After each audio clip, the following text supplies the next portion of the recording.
6 months after the battle for Arcturus 7, Admiral Hyun Woo stood on the bridge of the Earth defense ship Arcturus. The vessel had been built using technology captured from the Valdari, but improved with human engineering.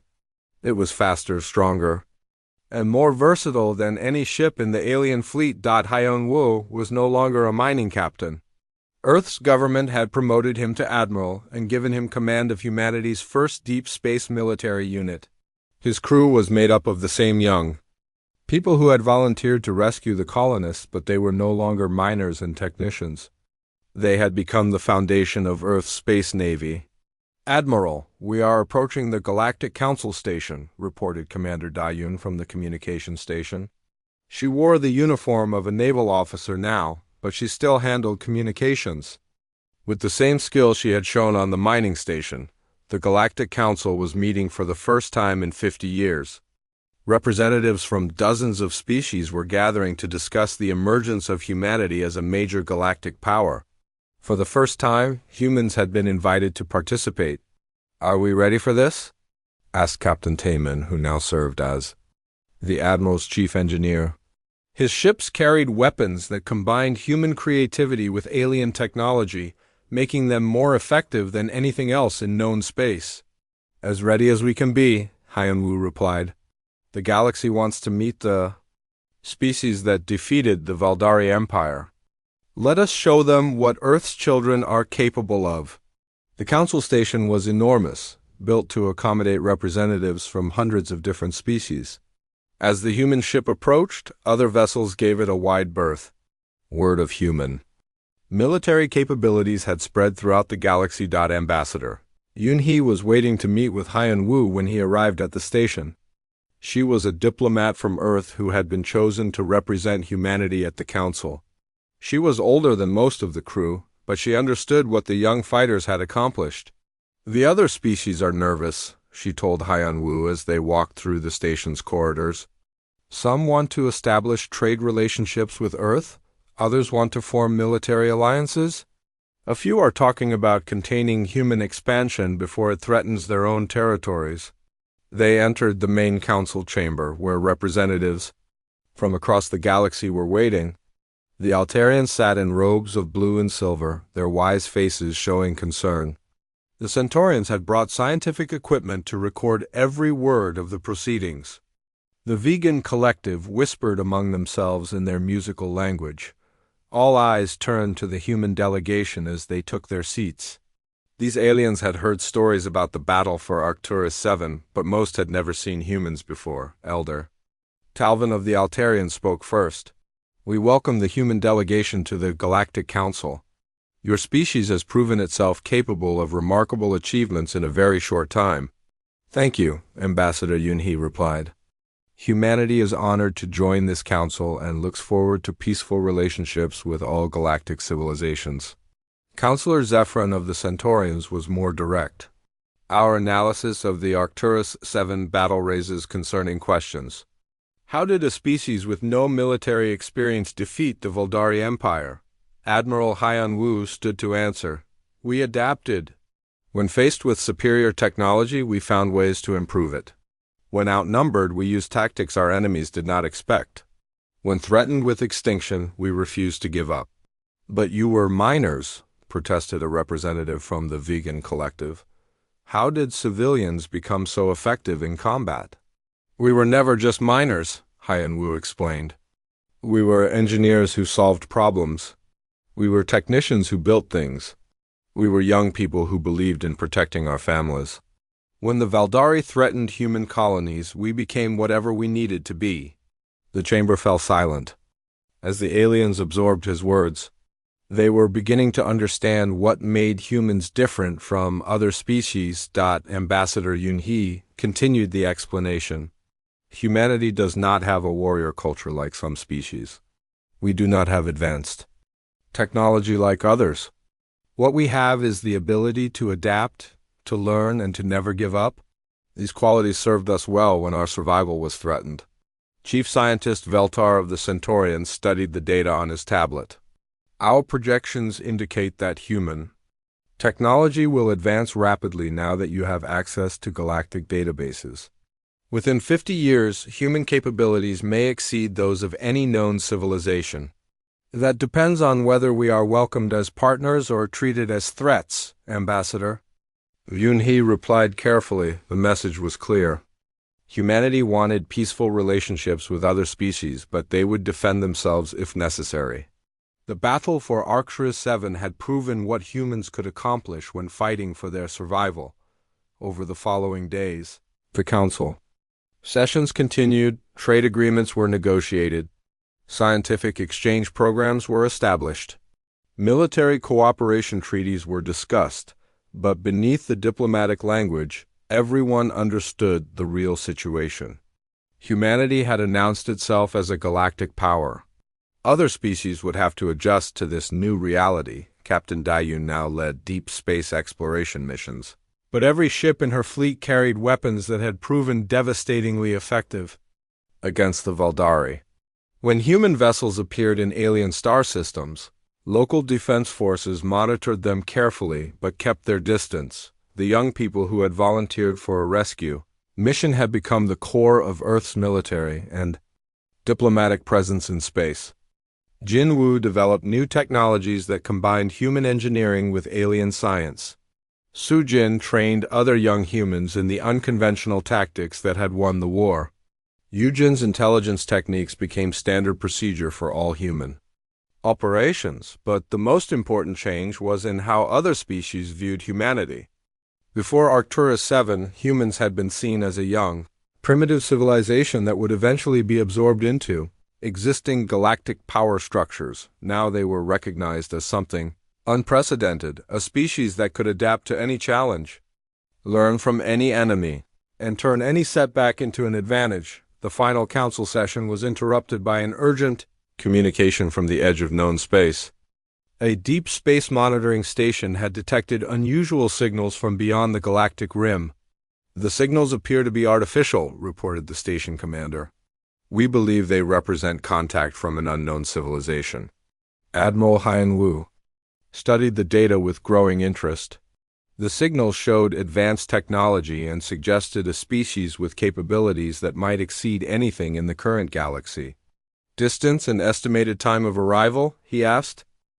6 months had passed since humanity joined the Dominion, and the novelty was wearing thin. Commander Jiwan Park sat in her quarters aboard the monitoring station Harmony, watching Earth through the viewport. The planet looked peaceful from space, but she knew better. The Dominion had been thorough. Every military base had been inspected, every weapon catalogued and destroyed. Human ships could only travel with Dominion escorts.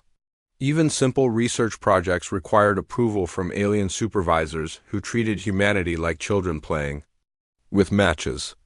Commander, you have a priority message from Earth, her communications officer announced. Jiwan sighed. Another complaint from the Defense Force leadership, no doubt. Captain Daeho Shin had been growing increasingly frustrated with the restrictions. Simple military exercises were forbidden. Weapon research was banned. Even martial arts training was discouraged as promoting violent thinking, but the message wasn't from Captain Shin, it was from Heiji Nam, Earth's intelligence chief, and it was coded in a way that made Jiwan's blood run cold. Report to Earth immediately. Priority Alpha protocols in effect. Priority Alpha. Jiwan hadn't heard those words since the War Games 5 years ago. It meant potential threat to human survival. But what threat could Earth face under Dominion? Protection? The journey home took 2 days, with Dominion escorts monitoring every kilometer. Jiwan's ship landed at Incheon Spaceport, where Heiji Nam waited with a small security detail. Thank you for coming quickly, Yeji said as they walked toward a waiting vehicle. We need to talk somewhere private. They drove in silence to a safe house in the mountains outside Seoul. Only when they were inside a room lined with signal blocking material did Heiji speak freely. We've been watching the Dominion closely, she began. At first, everything seemed exactly as they claimed. Peaceful species working together, sharing technology, resolving conflicts through dialogue.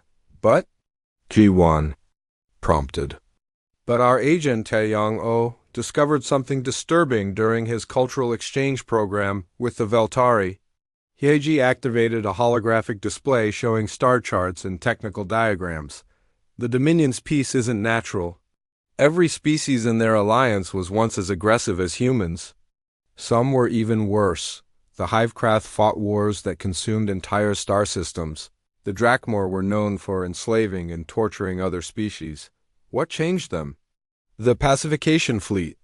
The display showed massive ships, each one larger than Earth's biggest cities. Their hulls were covered in strange crystalline structures that pulsed with energy. These ships use psychic dampening fields, Heiji continued. They can suppress aggressive thoughts in entire populations. Every peaceful species in the Dominion has been subjected to this treatment. Their warrior instincts, their capacity for violence, even their ability to feel anger, all of it has been chemically and psychically neutered. Jiwan stared at the images in horror. They're planning to do this to humanity. Taeyong intercepted communications 3 days ago. The Dominion Council has decided that humanity is too dangerous to remain unchanged. They're sending the pacification fleet to Earth. When? They're already on their way? The words hit Jiwan like a physical blow. Everything the Dominion had told them was a lie. The peaceful species they'd met weren't naturally docile. They were victims of mass mind control. We need to warn Captain Shin, prepare Earth's defenses. There's something else, Heiji interrupted. Our monitoring stations detected energy, signatures from several locations on Earth, signatures that shouldn't exist according to our weapon disposal records. She brought up a new display showing underground facilities that Jiwan didn't recognize. These installations have been active since the day we signed the Dominion Treaty. Someone kept weapon systems running without government knowledge. Jiwan studied the data. The energy readings were enormous, far beyond anything she'd seen in her military career. Who's running these facilities? Dr. Sumin Yang. He's been conducting classified research for decades, funded through black budget programs that existed off the books. Even the president didn't know about them. What kind of research? Heiji's expression was grim. The kind that makes our previous weapons look like stone knives. They drove to Jeju Island, where one of the mysterious facilities was located.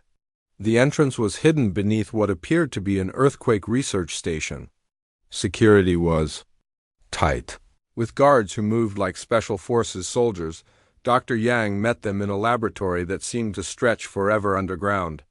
The elderly scientist looked tired but determined, his white hair disheveled from long hours of work. I've been expecting this visit, he said without preamble. Our sensors detected the pacification fleet the moment they entered our galaxy. You knew about the Dominion's true nature? Jiwan asked. I suspected no species abandons warfare voluntarily. It goes against every survival instinct. Dr. Yang led them to a massive control room filled with displays showing data Jiwan couldn't begin to understand. That's why I never stopped the Arsenal project. Arsenal? Humanity's real defense system. What we showed the Dominion was maybe 5% of our actual military capability. Colonel Sun Wukang stepped out of the shadows, his uniform bearing insignia Jiwan had never seen before. Commander Park, welcome to the Deep Defense Initiative. We've been preparing for this day since before first contact. The tour that followed changed everything Jiwan thought she knew about human technology. Weapon systems that could manipulate. Gravity shields that existed in parallel dimensions. Ships that could travel not just faster than light, but outside normal space entirely. How is this possible? She whispered, staring at a device that seemed to bend reality around itself. We've been developing these technologies for 30 years, Dr. Yang explained. Officially, they were theoretical research projects. Unofficially, they were humanity's insurance policy against exactly this situation. But the resources, the testing, we built it all in space, Colonel Kong said. Hidden facilities in the asteroid belt, research stations disguised as mining operations. The Dominion thinks they've seen our space infrastructure. They've seen about 10% of what actually exists. An alarm began sounding throughout the facility. Technicians rushed to their stations as displays showed incoming objects at the edge of the solar system. "The pacification fleet has arrived," announced a voice over the intercom. "All Arsenal protocols are now active." Dr. Yang turned to a massive console and began entering codes with steady hands. "For 30 years, we've hidden our true nature from the galaxy. We let them see us as primitive warriors with crude weapons." He paused at the final code sequence. "They're about to learn that humanity never stopped evolving." Across Earth, similar scenes played out in dozens of hidden facilities. Deep beneath the Pacific Ocean, Admiral Kyung-ho Ryu received confirmation that his orbital platforms were coming online. In the Colorado Mountains, General Minji Song activated weapon systems that had been disguised as communication arrays. The pacification fleet consisted of 12 massive ships, each one capable of mind-controlling an entire planet. They approached Earth with the confidence of beings who had never faced real resistance. Supreme Commander Velanov stood on the bridge of the flagship Eternal Peace, reviewing the simple plan. Deploy the psychic dampening field, suppress human aggression, land peacekeeping forces to ensure compliance. It was a routine operation they'd performed hundreds of times before. "Approaching optimal range for field deployment," reported his tactical officer. "Begin pacification sequence," Velanov ordered. The crystalline arrays on the fleet's hulls began to glow with soft, hypnotic light. Energy fields spread outward, designed to penetrate planetary atmospheres and neural systems alike. But instead of reaching a defenseless world, the fields encountered something impossible.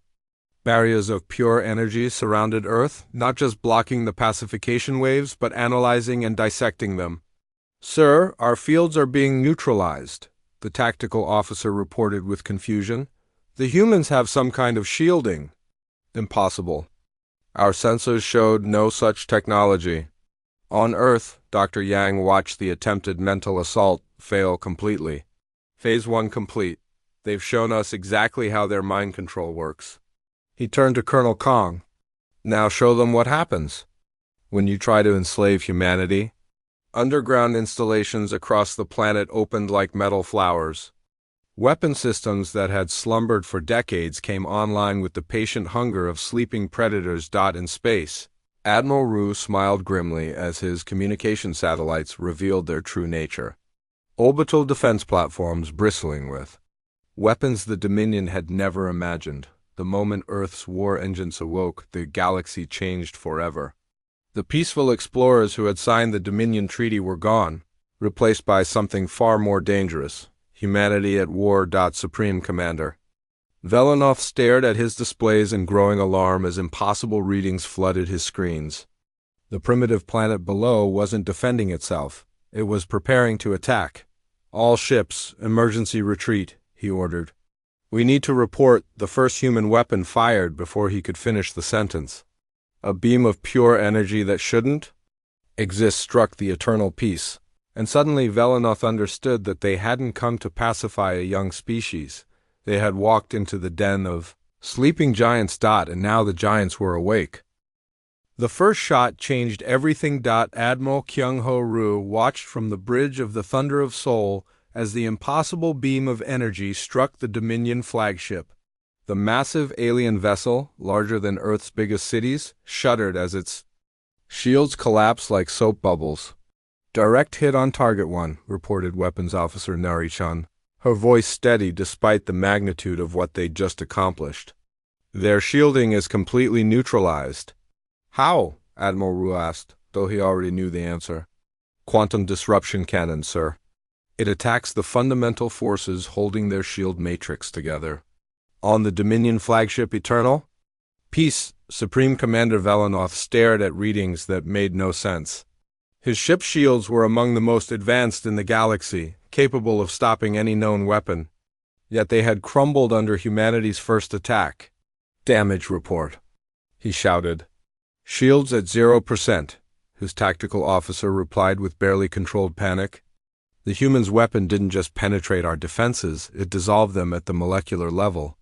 Velanov had commanded the pacification fleet for 2 centuries.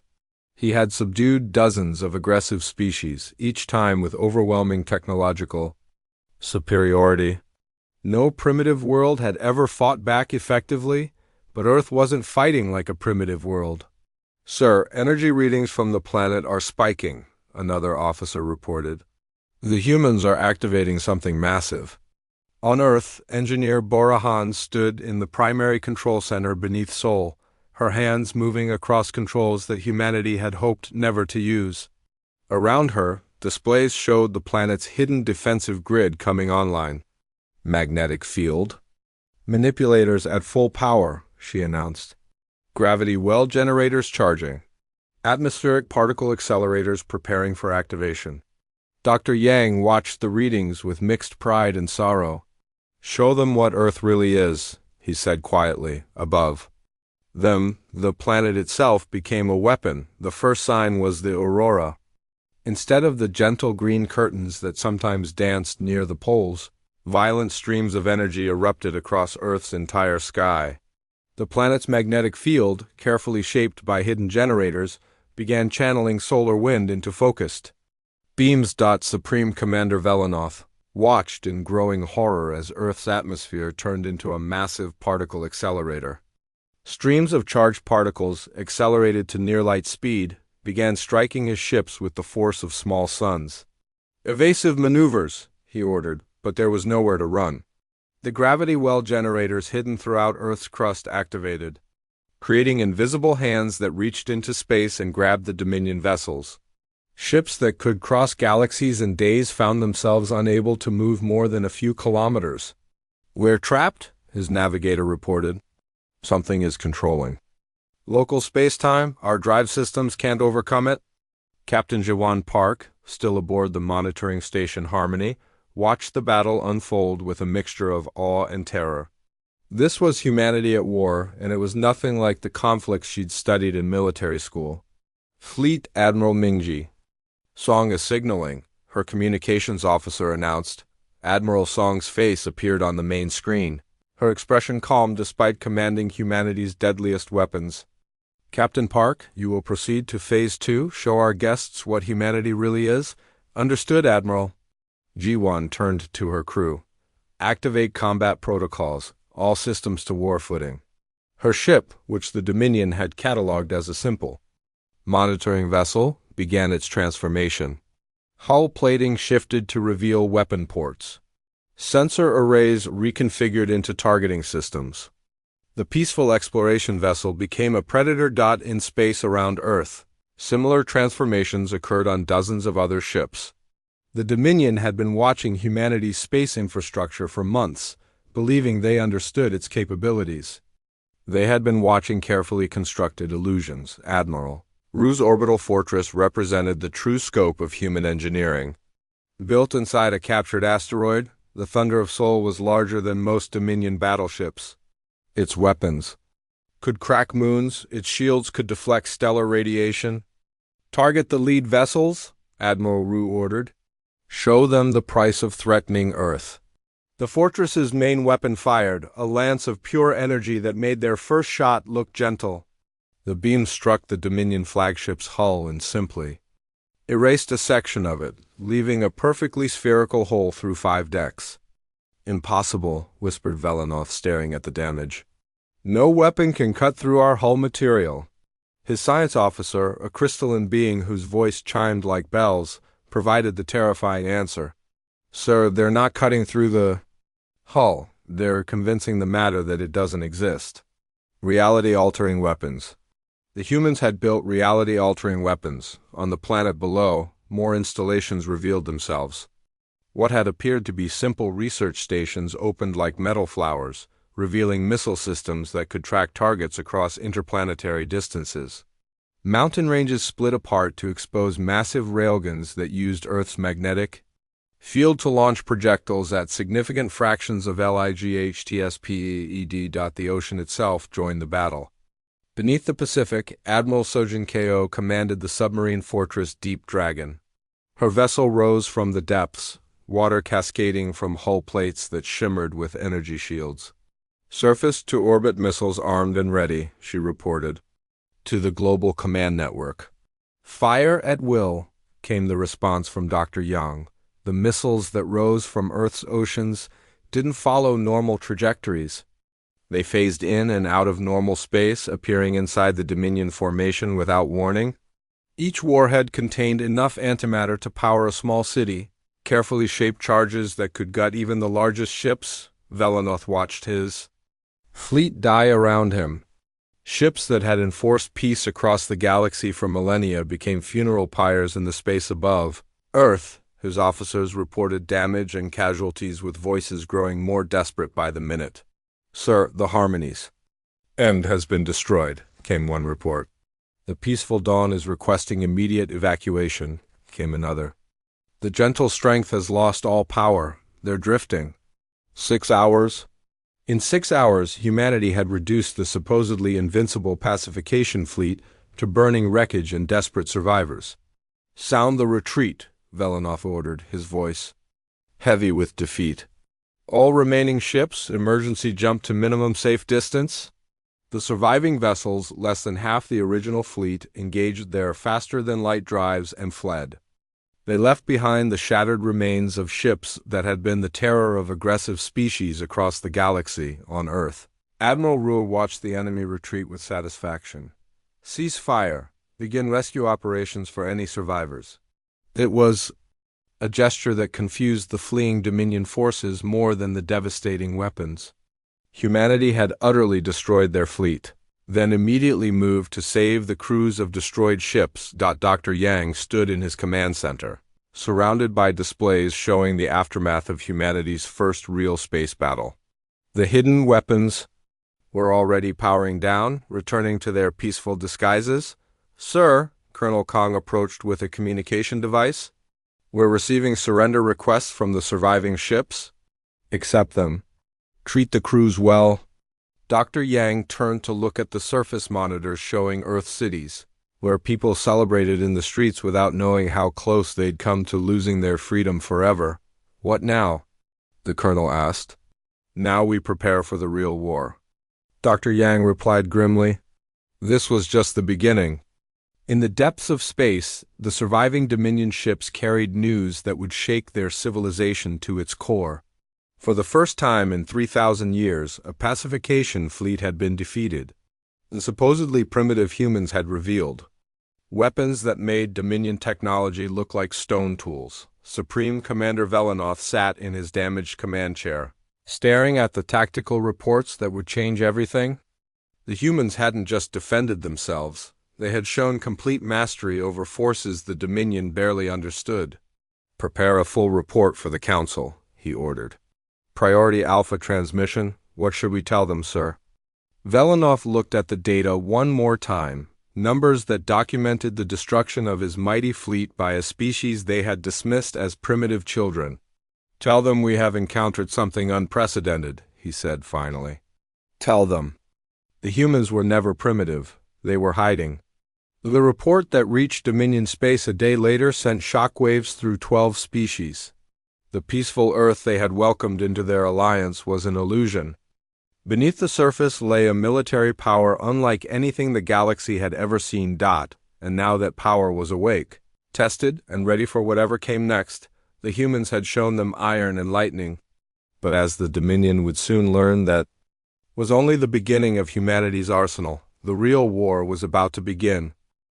The news reached Dominion space like a shockwave through still water. Chancellor Mordain stood before the Emergency Council, his ancient face showing emotions that hadn't surfaced in 3 millennia. Around the great circular chamber, representatives of 12 species sat in stunned silence as the tactical reports played on holographic displays. "This cannot be accurate," hissed War Scholar Ixion, his reptilian features twisted with disbelief. "No primitive species possesses such weapons." "The reports come from Supreme Commander Velanoth himself," Chancellor Mordain replied. "His credibility is beyond question." The hologram showed the destruction of the pacification fleet in merciless detail. Ships that had maintained galactic peace for centuries reduced to scrap metal in mere hours. Weapons that attacked the fundamental forces of reality itself. A planet that had turned its entire surface into a military installation. Ambassador Tyaleth of the Veltari spoke with a voice like chiming crystal. The humans deceived us completely. They showed us primitive chemical rockets while hiding technologies we cannot comprehend. Technologies that should not exist, added Hive Queen Zekthara, her insectoid features clicking with agitation. Our science councils have reviewed the data. Some of these weapons operate on principles that violate known physics. Chancellor Mordain gestured, and the displays changed to show strategic projections. The question now is not how they hid such capabilities, but what we do about it. War scholar Ixion leaned forward. We mobilize the combined fleet. 12 species united can surely overwhelm one world, regardless of their weapons. Can we? Asked Sage Luminar of the gaseous Zephylites, his translated voice carrying doubt. Our pacification fleet was supposed to be invincible. If the humans can destroy it so easily, what makes you think our military forces would fare better? The debate that followed revealed cracks in the Dominion that hadn't existed for millennia. Some demanded immediate military action to crush the human threat. Others counseled caution, arguing for diplomatic solutions. A few even suggested that humanity might be too dangerous to fight at all. There is another concern, announced Overmind. Syndex of the mechanical synthoids, its artificial voice cutting through the arguments. Our analysis indicates that the human weapons were operational long before their first contact with us. They have been preparing for galactic warfare for decades. The implications hung in the air like poison. If humanity had been planning for war while pretending to seek peace, what did that say about their true intentions? On Earth, President Yunbi Lem sat in an emergency session of the Global Defense Council, grappling with revelations that had shaken her understanding of her own. Government, how long? She asked Dr. Yang, her voice carefully controlled. How long have these weapons existed without my knowledge? The elderly scientist looked uncomfortable but answered honestly. The initial research began 40 years ago, Madam President. The first operational systems came online 15 years ago. 15 years. President Lim turned to Captain Deho Shin. Were you aware of this, Captain? I knew of black budget projects, Shin admitted. But I was never briefed on their true scope. Dr. Yang's programs existed in a compartment, so classified that even military leadership had no access. Dr. Yang activated a holographic display that made everyone in the room fall silent. The arsenal was revealed in its full scope: planet crackers that could shatter worlds, star killers that could detonate suns, weapons that could unravel the fabric of space-time itself. These weren't built for defense, Dr. Yang explained. They were designed for total war. The complete eradication of any species that threatens humanity's existence. President Lim stared at weapons that could genocide entire civilizations. Why? Why build such terrible things? Because every peaceful species we studied had been peaceful for a reason, Dr. Yang replied. War isn't something civilizations grow out of naturally. It's something they're forced to abandon, usually by species with bigger weapons. So you built the biggest weapons of all. I built the tools to ensure humanity would never be forced to abandon anything. The weight of that statement settled over the room. These weren't defensive weapons. They were a statement that humanity would rather destroy the galaxy than submit to alien control. The Dominion is mobilizing, reported Intelligence Chief Heiji Nam. Our deep space monitors are detecting massive fleet movements from all 12 species. They're not sending another pacification fleet. What are they sending? President Lim asked. Everything they have. In the depths of space, the largest military force in galactic history began to assemble. Ships from 12 species, each contributing their finest warships and most experienced crews. The combined fleet grew to over 10,000 vessels, ranging from sleek Veltari cruisers to massive Drakmor battleships. General, the Ikanar of the Hivecraft commanded the largest contingent, his insectoid features scarred from ancient battles. He had lived through the last days of his species' warrior culture, before the Dominion's peace had settled over them like a smothering blanket. Finally, he told his assembled officers, we face an enemy worthy of our ancestors. But his excitement was tempered by reports from the technical analysis teams. Human weapons operated on principles that challenged everything they understood about warfare. Energy beams that convinced matter to stop existing. Projectiles that traveled through parallel dimensions. Shields that existed in 11 different realities simultaneously. How do we fight an enemy whose weapons we cannot understand? Asked his tactical officer. The same way our ancestors fought, the Kanar replied. With courage, numbers, and the refusal to yield. On Earth, Commander Wu Jinhao returned from a deep space reconnaissance mission with news that chilled the defense council. His stealth ship had observed the assembling armada from the edge of sensor range. 10,000 ships, he reported. Maybe more. They're stripping every world of its defenses to build this fleet. Can we handle those numbers? President Lim asked. Dr. Yang was quiet for a long moment. With conventional weapons? No, the arsenal was designed to fight technological superiors, not overwhelming numbers. What are our options? We escalate. The word hung in the air like a death sentence. Everyone in the room knew what escalation meant. The arsenal's most terrible weapons, the ones that made planet crackers look like firecrackers. How many species would survive? Captain Shin asked quietly. That depends on how far we're willing to go, Dr. Yang replied. The worst-case protocols could sterilize entire sectors of the galaxy. President Lim closed her eyes. The peaceful exploration that had begun with the new soul had led to this moment, humanity poised to commit genocide on a galactic scale. Are there any diplomatic alternatives? Intelligence Chief Nam shook her head. Our intercepted communications suggest they view us as an existential threat. They're not coming to negotiate. Then we prepare for war, President Lim decided.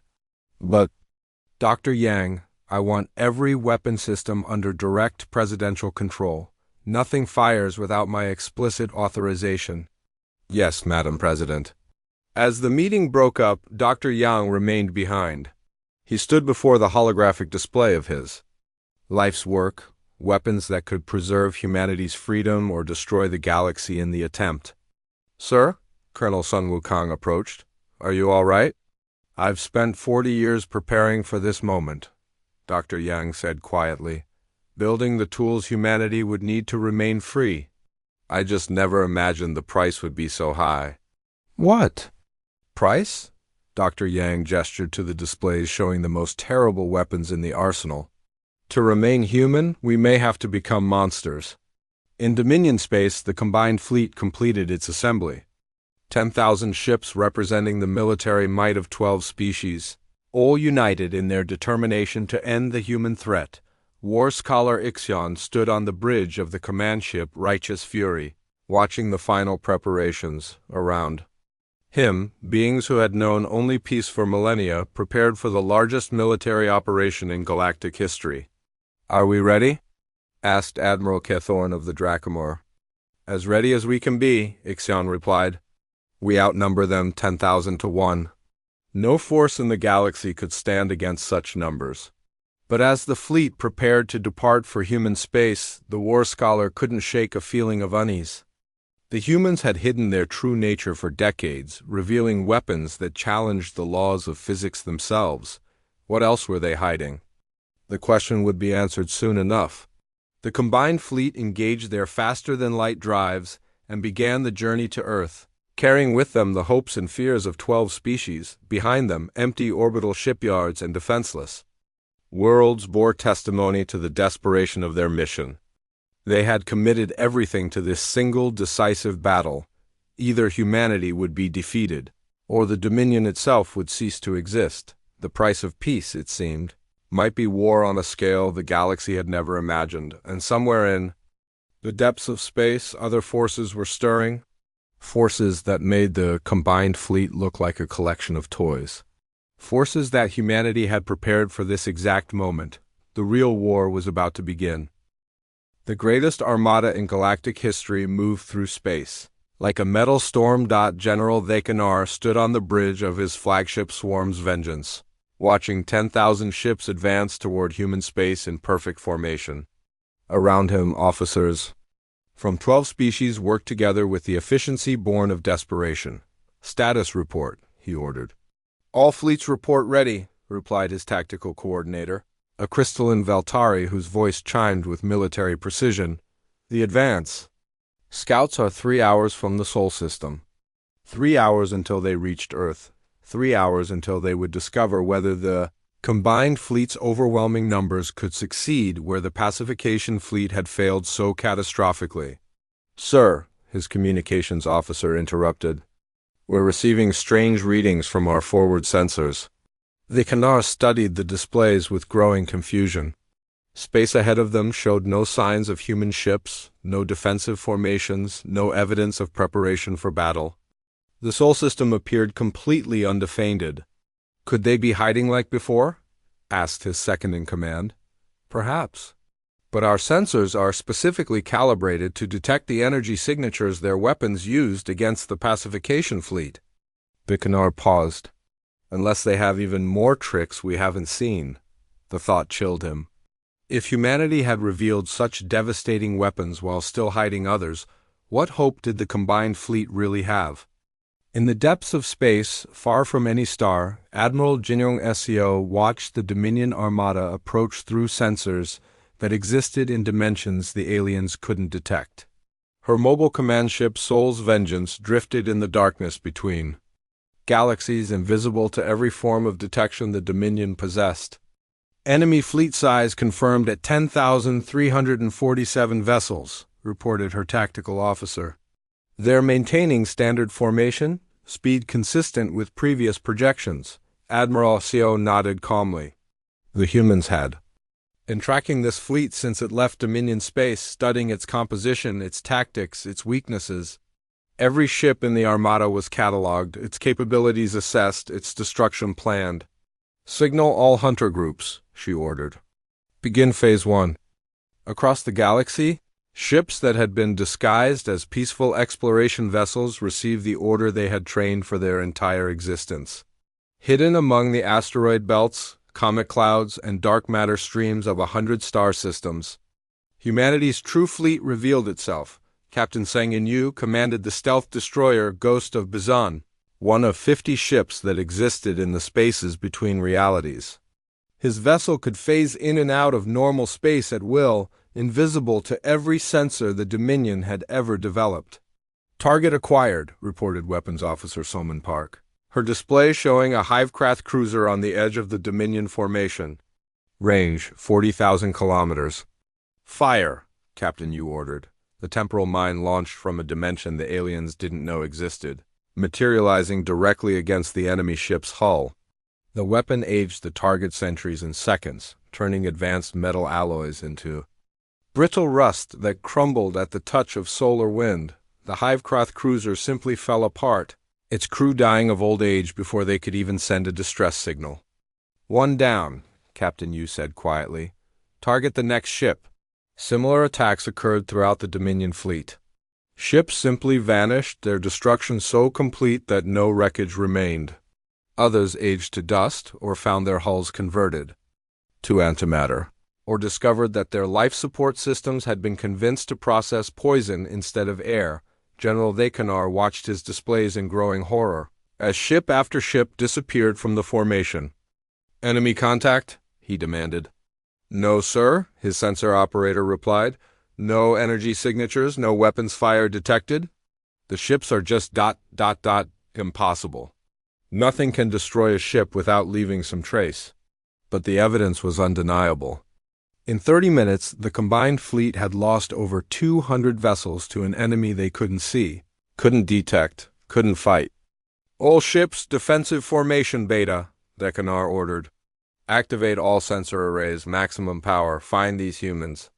It was exactly what Admiral Seo had been waiting for. "They've gone to full sensor power," her tactical officer reported. "All hunter groups, you are cleared for Phase 2. The invisible ships surrounding the Dominion fleet suddenly blazed to life.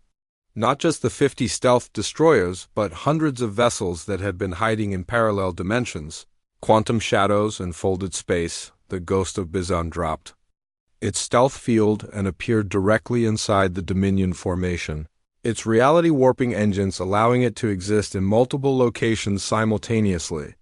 Weapons Officer Soman Park triggered every system at once: temporal mines, matter conversion beams, dimensional rifts that opened directly inside enemy ships. Contact. Human vessel bearing the Hivecroft communications officer never finished. The report. His ship's bridge simply ceased to exist, erased by weapons that attacked the concept of matter itself. Throughout the formation, human ships appeared like deadly ghosts. They struck without warning, destroyed multiple targets, then vanished back into dimensions the Dominion couldn't access. Return fire. All ships, return fire. The Canar shouted. The combined fleet's weapons lit up the darkness, energy beams and missiles filling space with deadly light. But their targets were no longer there. Having shifted into realities where conventional weapons couldn't reach, Captain Sang Yun Yu watched the enemy's desperate attacks pass harmlessly through his ship's phased hull. "They're firing at shadows," he told his crew. "Continue the hunt." The ghost of Bazan materialized beside a massive Drakmor battleship, one of the largest vessels in the alien fleet. Instead of attacking directly, Weapons Officer Park activated the dimensional anchor system. "What are you doing?" The battleship's crew might have asked if they had understood what was happening to them.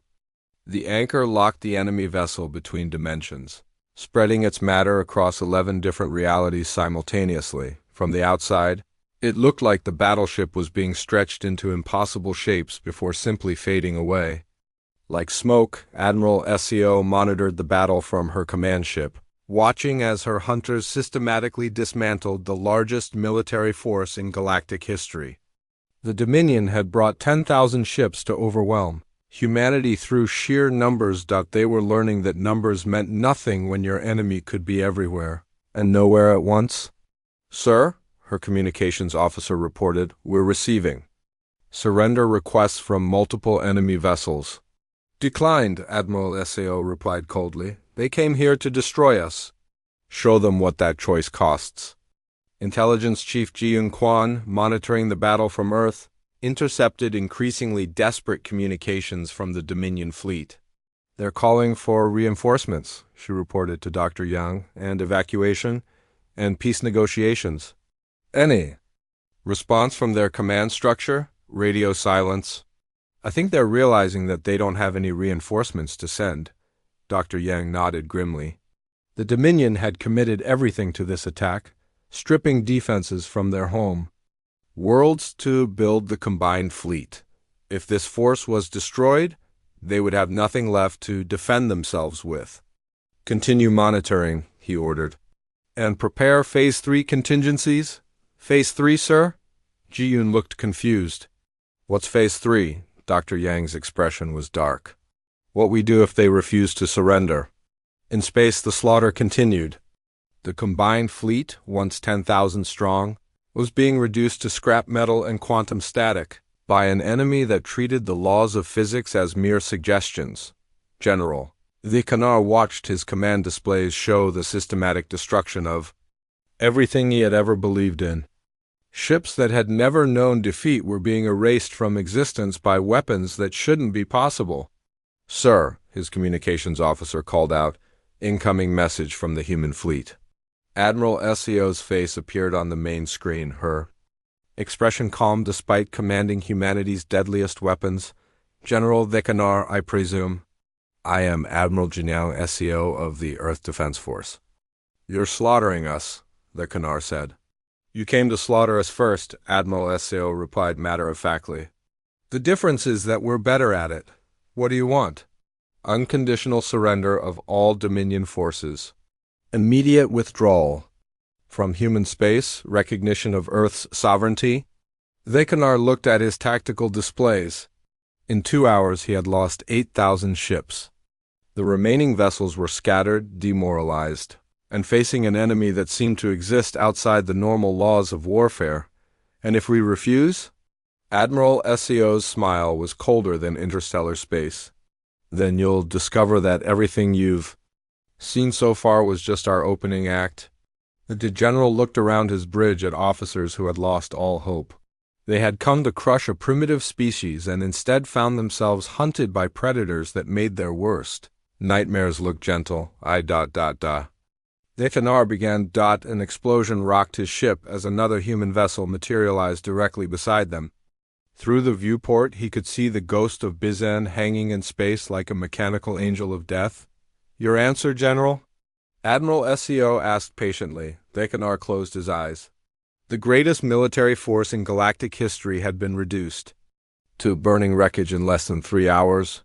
The humans hadn't just defeated them, they had demonstrated complete mastery over forms of... The silence in the Dominion's highest council chamber was absolute. High. Archon Velinara stood before the holographic displays showing the aftermath of the combined fleet's destruction. 8,000 ships reduced to quantum static. The survivors, imprisoned by an enemy that seemed to exist outside the normal laws of reality. "How?" Chancellor Mordain asked, his ancient voice breaking with despair. "How did 10,000 ships fail so completely?" War scholar Ixion's reptilian features were pale with shock. "The humans don't fight like any species we've encountered. Their weapons attack concepts, not just matter. Their ships exist in multiple dimensions simultaneously." "They turned our greatest strength against us," added Hive Queen Zekthara, her mandibles clicking with agitation.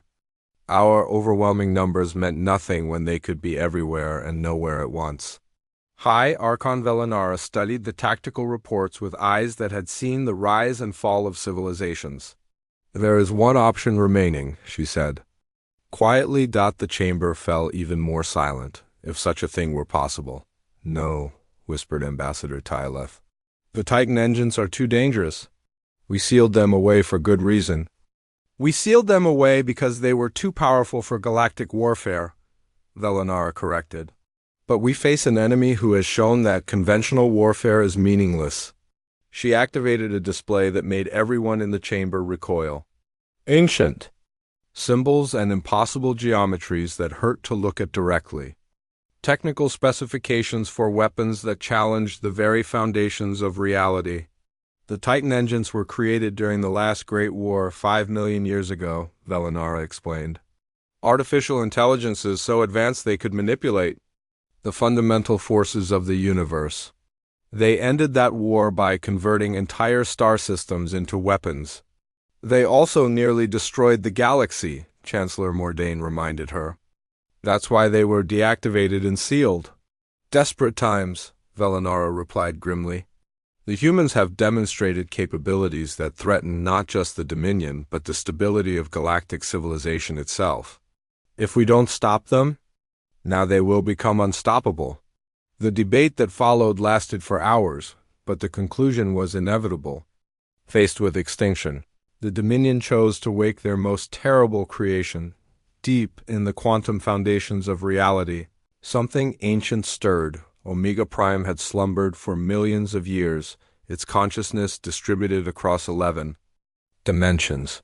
It was not alive in any biological sense, but it was aware, intelligent, and utterly without mercy. The activation codes reached it, through channels that existed between the spaces of normal physics. Old bindings fell away, quantum restraints dissolved. And for the first time in eons, the Titan engine began to think with the power of a collapsed star. Its first action was to manifest in normal spacetime. The Centauri system, chosen as the optimal staging ground, suddenly contained something that had never existed before. A structure of pure energy and crystallized mathematics that stretched across space like a metallic spiderweb. At its center, a consciousness that could perceive and manipulate reality at the subatomic level. Captain Min Jae-sung of the Deep Strike, Vessel Tiger of Gangwon, was the first human to witness the Titan engine's awakening. His ship had been patrolling the edges of Dominion space when every sensor he possessed began screaming warnings. "What am I looking at?" he asked his science. "Oh, FFICER." Dr. Yunho Kang studied readings that defied explanation.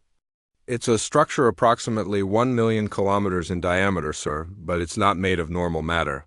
The entire thing exists as organized energy patterns held together by manipulated gravity fields. Any signs of weapons?" "Sir, I think the entire structure is a weapon." Captain Sung was about to request clarification when space itself began to change around them. The stars shifted position, not through movement but through alteration of the fabric of space-time itself. Omega Prime was converting the local area into something more suitable to its purposes. "Emergency jump!" Sung ordered. "Get us out of here," but their faster-than-light drive refused to activate. The Titan engine had locked local space, preventing any vessel from escaping what was about to happen. On Earth, every deep space monitoring station detected the massive energy signature appearing in the Centauri system. Dr. Yang stood in his command center watching displays that showed readings beyond anything in human experience. "Analysis?" he asked Dr. Min-Su Lim, humanity's leading quantum physicist. "It's artificially intelligent," Dr. Lim replied, his voice tight with concern. "And it's manipulating fundamental forces on a scale that should be impossible. Sir, it's converting the entire Centauri system into some kind of weapon." "Weapon aimed where?" Dr. Lim's calculations painted a terrifying picture. Earth's sun. It's building a gravitational lens that will focus stellar energy into a beam capable of triggering a supernova. The implications were staggering. If successful, Sol would explode, taking Earth and everything humanity had built with it. "Time until completion?" Dr. Yang asked. 6 hours. Dr. Yang stood quietly for a moment, absorbing the magnitude of the threat. The Dominion had awakened something from their ancient past, a weapon so powerful it could destroy star systems. "Activate the Prometheus Protocol," he ordered. The word sent a chill through everyone in the command center. The Prometheus Protocol was humanity's most closely guarded secret, a project so classified that even Dr. Yang's research had been compartmentalized away from it. Deep beneath the Earth's core, in chambers that existed partially outside normal spacetime, something began to wake up. General Huan Cha commanded the facility that officially didn't exist. For 20 years, she had overseen the development of humanity's ultimate contingency plan. Now, as ancient seals dissolved and quantum barriers collapsed, she watched her life's work come online. "Ares initialization at 30%, reported her technical coordinator. "Quantum consciousness matrix stable. Dark matter integration proceeding normally. Ares, the adaptive reality engineering system. Humanity's answer to threats that conventional weapons couldn't handle. Unlike the Dominion's Titan engine, Ares hadn't been built from normal matter and energy. It was constructed from the fundamental building blocks of reality itself: quantum foam, dark matter, and mathematical structures that existed in dimensions beyond human perception. Consciousness. Integration at 60%? Came another report. Dr. Yang arrived at the facility as Ares reached full awareness. The central chamber contained something that hurt to look at directly. A swirling vortex of equations and energy that occasionally resolved into almost recognizable shapes before dissolving back into pure mathematics. "Ares," Dr. Yang spoke to. The intelligence they had created. Status report. The response came not as words but as direct knowledge implanted in his mind. Ares was aware of the Titan engine. It understood the threat to Earth. It was ready to engage. "Can you stop it?" Dr. Yang asked. The answer came with mathematical certainty. Ares didn't just think faster than organic minds. It thought in dimensions that organic minds couldn't comprehend. To it.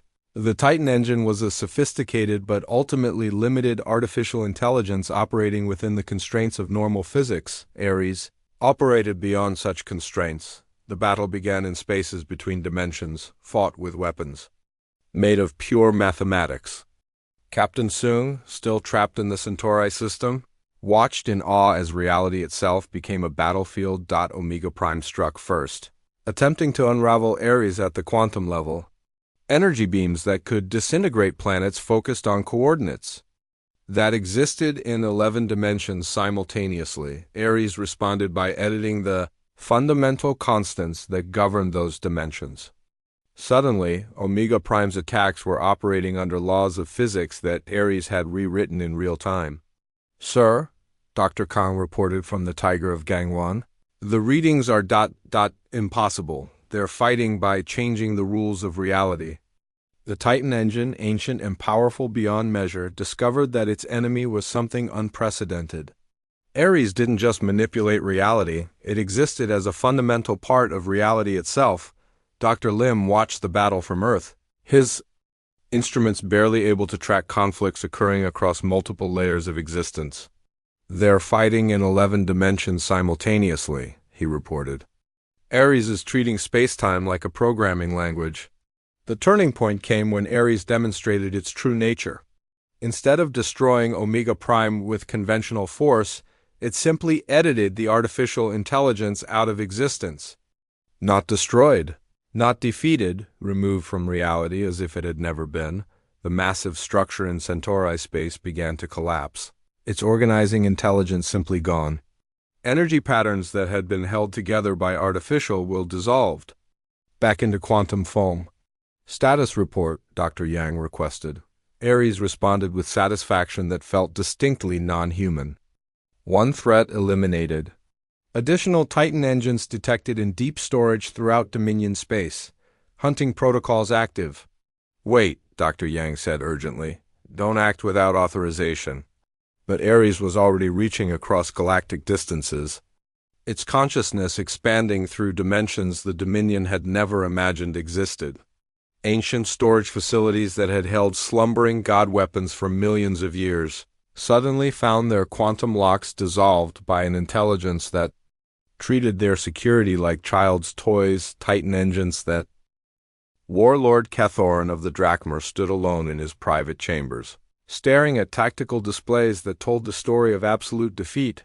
The combined fleet destroyed. The Titan engines erased from existence. The Dominion's 3,000-year reign reduced to burning wreckage and quantum static, his scarred reptilian features, twisted with rage that had been building for millennia. The Drachma had once been the galaxy's apex predators, consuming entire civilizations before the Dominions. Force peace had neutered their warrior culture. Now, faced with extinction, those ancient instincts blazed back to life. "If we cannot rule," he said to the empty room, "then nothing will." His clawed hand moved to a control panel that had been sealed for 5 million years. Ancient warning. Symbols covered its surface. Reminders of the last time any species had been desperate enough to consider this option, the planet killers. Weapons left over from the galaxy's darkest age, when wars were fought not for conquest, but for total annihilation.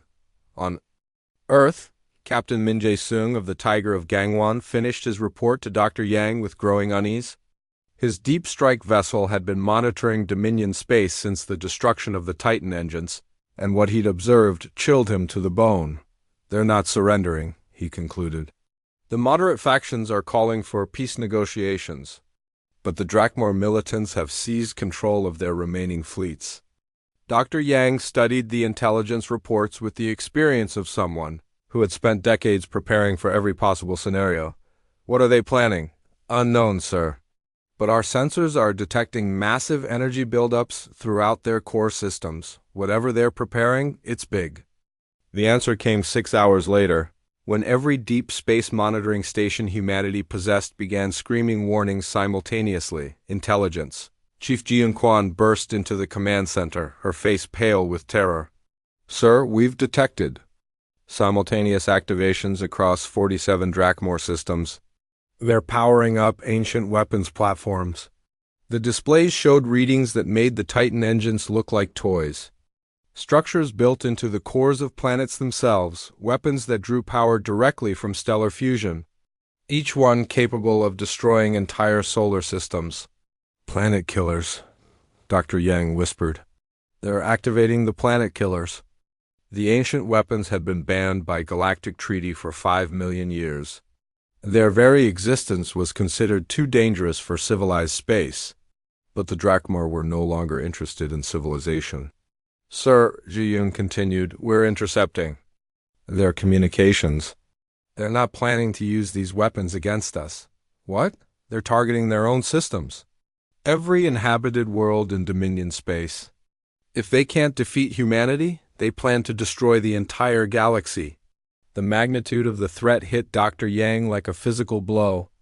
47 planet killers, each one capable of triggering chain reactions that could sterilize dozens of star systems. If they fired simultaneously, the destruction would spread like a plague across the galaxy. Time until completion? 18 hours. Dr. Yang closed his eyes.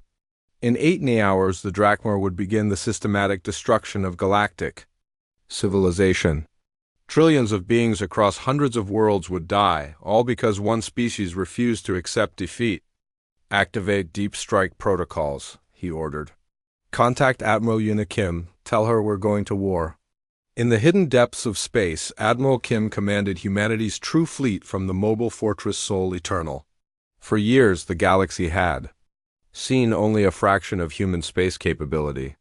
Now, as the ultimate crisis approached, she revealed the rest. All ships, decloak and report, she ordered. The response was staggering. Hundreds of vessels appeared throughout the galaxy, emerging from hidden bases in dark matter streams, quantum shadows, and folded space.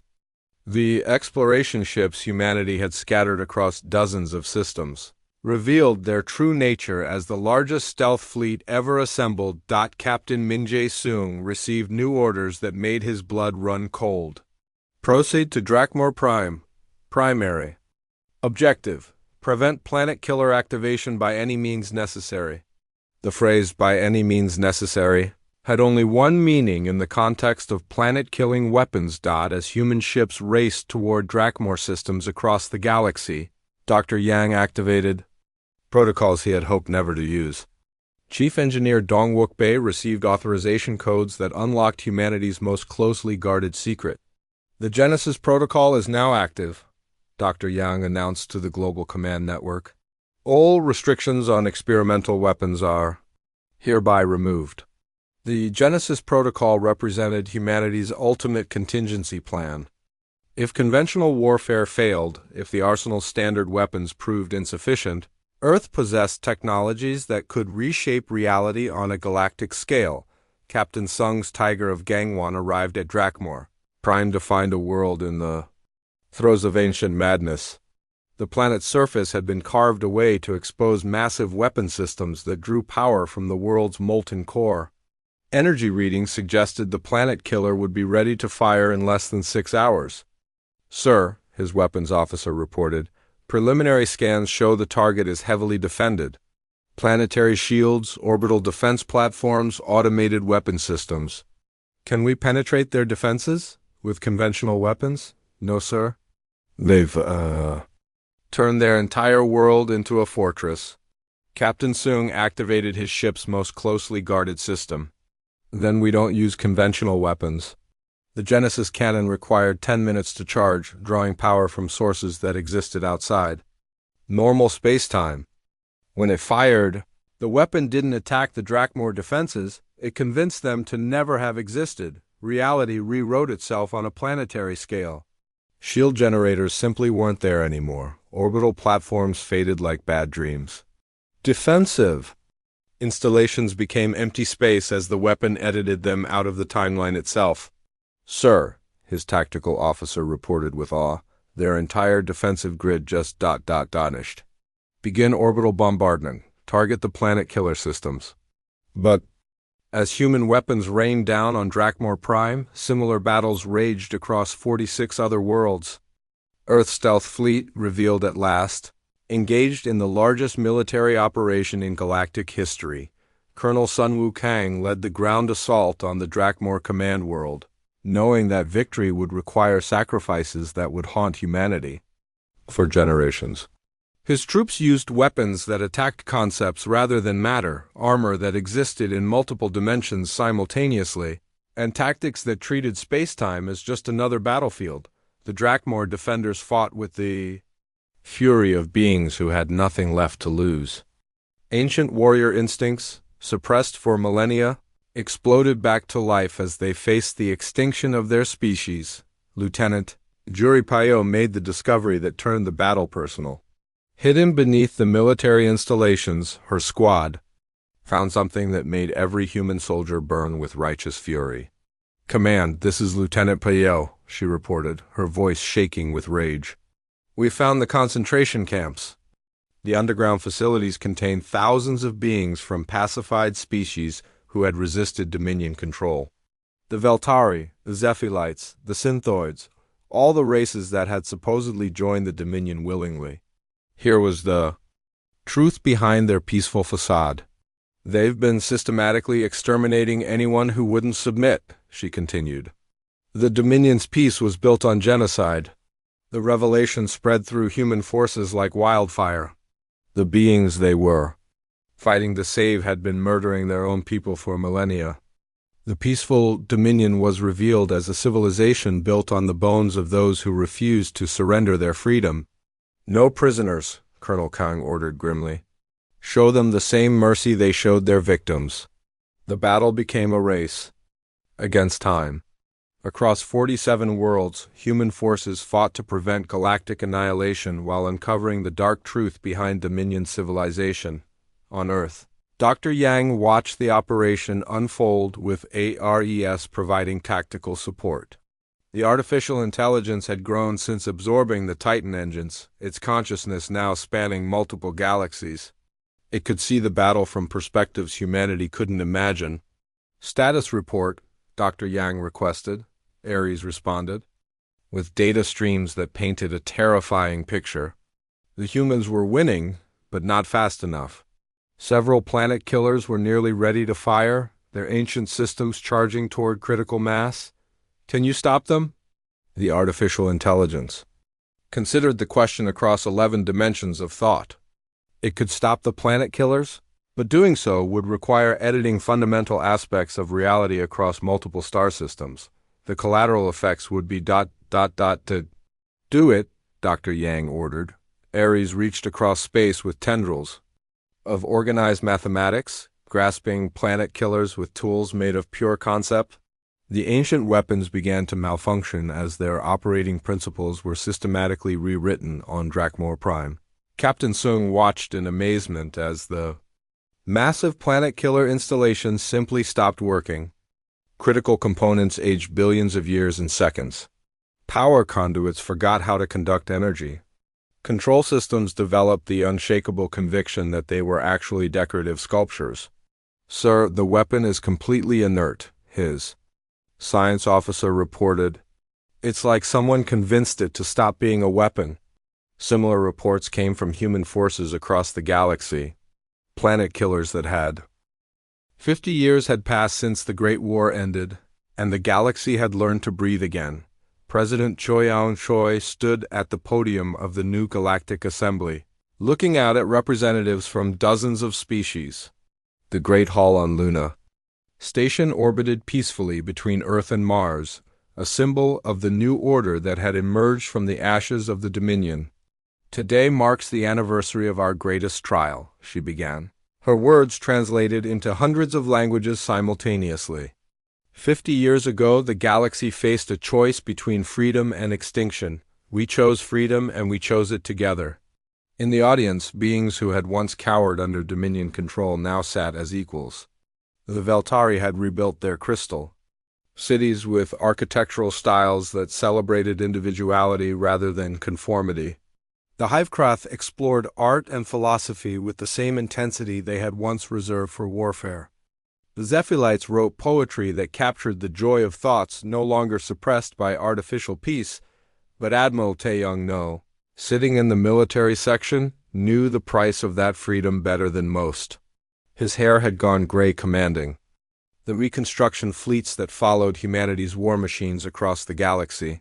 He had seen worlds where entire civilizations had to be rebuilt from scratch, their populations freed from millennia of mental conditioning. After President Choi's speech, Admiral No made his way to the restricted levels beneath the station. Here, in chambers that officially didn't exist, Commander Yajinan maintained humanity's eternal watch. Status report? He asked quietly. Commander An gestured to displays that showed energy readings from across known space. All Arsenal installations remain dormant, no threats detected. ARES continues its expansion through higher dimensions, but shows no signs of hostile intent toward organic life. The Arsenal Even now, 50 years later, the galaxy's protectors slumbered beneath Earth's surface. Planet crackers, star killers, and weapons that could unravel reality itself? They had saved galactic civilization, but their existence remained humanity's greatest burden. "Any word from Dr. Siora Jin?" Admiral No asked. "Her latest report indicates that arsenal systems continue to evolve autonomously. They're not just weapons anymore, they're becoming something we don't fully understand." Dr. Jin had inherited Dr. Yang's research after the old scientist passed away peacefully in his sleep 10 years ago. She carried the terrible knowledge of what humanity had built. Weapons that had grown beyond their creator's intentions on Earth. Captain Sung-Han Yoon of the patrol ship New Horizon watched the peaceful trade routes that connected human space to the rest of the galaxy. Merchant vessels from a dozen species carried goods and ideas between worlds that had once been enemies. His youngest officer, Lieutenant Yemin Park, looked out at the stars with the wonder of someone who had grown up in the new galaxy. "Sir, is it true that Earth once had weapons that could destroy entire star systems?" Captain Yoon smiled sadly. "It's true. But that was a different time, when the galaxy was ruled by fear instead of hope." "Where are those weapons now?" "Sleeping," Captain Yoon replied. "And we pray they stay that way." In the depths of space, Monitor Station Aegis maintained its lonely vigil. Chief Observer Heejin Cho tracked quantum signatures across the cosmic void, watching for signs of threats that might emerge from the dark between galaxies. Her instruments detected something that made her call Admiral No immediately. "Sir, we're picking up energy signatures from beyond the galactic rim. Something is moving toward us from intergalactic space." Admiral No felt his blood chill. "Classification? Unknown, sir. But the energy patterns are massive. Whatever it is, it's bigger than anything we've seen before." The discovery sent ripples through the secret networks that protected galactic peace. Deep beneath Earth's surface, Dr. Jin received authorization to wake systems that had slumbered for 5 decades. "Are you certain this is necessary?" she asked. Admiral No, through secure communications. "Unknown contacts approaching from intergalactic space. We need to know what we're dealing with." Dr. Jin stood in the same command center where Dr. Yang had once awakened humanity's war engines. The displays showed arsenal systems responding to her commands with mechanical precision. Weapons that had evolved beyond their original designs. Stirred like sleeping giants. "Ares," she called to the artificial intelligence that now existed across multiple dimensions. Analysis of the approaching contacts. The response came as direct knowledge implanted in her mind. Ares had been monitoring the intergalactic visitors for months, studying them with senses that existed beyond normal physics. They were not hostile, they were refugees. The beings approaching the galaxy were fleeing something even more terrible than the wars that had once consumed known space. Their civilization had been destroyed by entities that existed purely as organized chaos, creatures that fed on the suffering of organic life. "They seek sanctuary," Ares communicated, "but their pursuers follow close behind." Dr. Jin understood. Immediately. The galaxy was about to face a threat that made the Dominion's oppression look gentle by comparison. Beings of pure malevolence that existed only to cause pain and destruction. "Can we defend against them?" she asked. Ares considered the question across 11 dimensions of thought. The chaos entities operated by principles that conventional weapons couldn't touch. They existed as living concepts of destruction, immune to physical force, but humanity's arsenal had been designed to fight the impossible. "Recommendations?" Dr. Jin asked. The artificial intelligence painted pictures in her mind of weapons that attacked concepts rather than matter. Shields that existed as pure willpower made manifest, defenses that could protect not just worlds, but entire ideas. "Begin preparation protocols," Dr. Jin ordered. "Wake the deepest systems." Across the galaxy, beings who had learned to live in peace felt a familiar chill. The instruments that monitored human space detected energy signatures that had been dormant for 50 years. Earth's war engines were stirring once again. President Choi received the briefing in her private office. surrounded by advisors who had hoped never to face such decisions again. "How long do we have?" she asked. "The refugee fleet will arrive in 6 months," Admiral No reported. "Their pursuers are perhaps a year behind them. Can we evacuate the galaxy? Where would we go? These entities exist across multiple universes. Running would only delay the inevitable." President Choi looked out at Earth's peaceful cities, where children played in parks that had been built over former weapon installations. "Then we stand and fight. Madam President, the threat assessment suggests that conventional warfare will be useless. These beings exist as living nightmares. They feed on fear, pain, and despair. Then we give them something else to feed on," she replied grimly. "We show them what happens when nightmares encounter humanity's dreams." The preparations began in secret, hidden from the galactic population to prevent panic. Arsenal systems that had evolved beyond recognition came online. With patient hunger, ARES began spawning subsidiary intelligences, each one designed to fight chaos entities in their own dimension of existence. But the most important preparation was psychological. Humanity remembered what it meant to be afraid, and more importantly, they remembered what it meant to fight despite that fear. Captain Yoon gathered his crew aboard the New Horizon, explaining the situation with careful honesty. "The galaxy is going to face something terrible," he told them. "Something that makes our past wars look like children's games." "But we're not the same species that first left Earth 50 years ago," Lieutenant Park looked confused.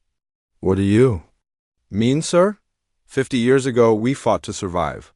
Now we fight to protect something worth surviving for." The refugee fleet arrived exactly when predicted, thousands of ships carrying beings from beyond the galactic rim. They brought with them stories of civilizations consumed by living darkness, worlds where reality itself had been corrupted into sources of eternal suffering, but they also brought hope. They had heard stories of the galaxy where beings had learned to fight the impossible and win. They sought the protection of species that had faced gods and made them bleed. The first meeting between the refugees and the Galactic Assembly was held on Luna Station. Ambassador Zarathik, representing the surviving remnants of 17 destroyed civilizations, stood before beings who had never known defeat. "We come seeking sanctuary," she said, her translated words carrying the weight of unimaginable loss. "But we must warn you, what follows us cannot be defeated by conventional means." President Choi stepped forward. "Then it's fortunate that we stopped using conventional means a long time ago." The chaos entities arrived like a plague of living darkness, creatures that existed as pure malevolence made manifest. They expected to find another galaxy of victims, civilizations that would provide centuries of delicious suffering. Instead, they found humanity's children waiting for them. The first chaos entity to enter galactic space encountered the patrol ship New Horizon. Captain Yoon faced a being of pure nightmare that sought to feed on his fear and despair. "You feel terror," the entity whispered directly into his mind. "Give me your despair, and I will make your death swift." Captain Yoon smiled with the confidence of someone whose species had never learned to surrender. "I do feel terror," he admitted, "but I also feel something else." "What?" "Hope.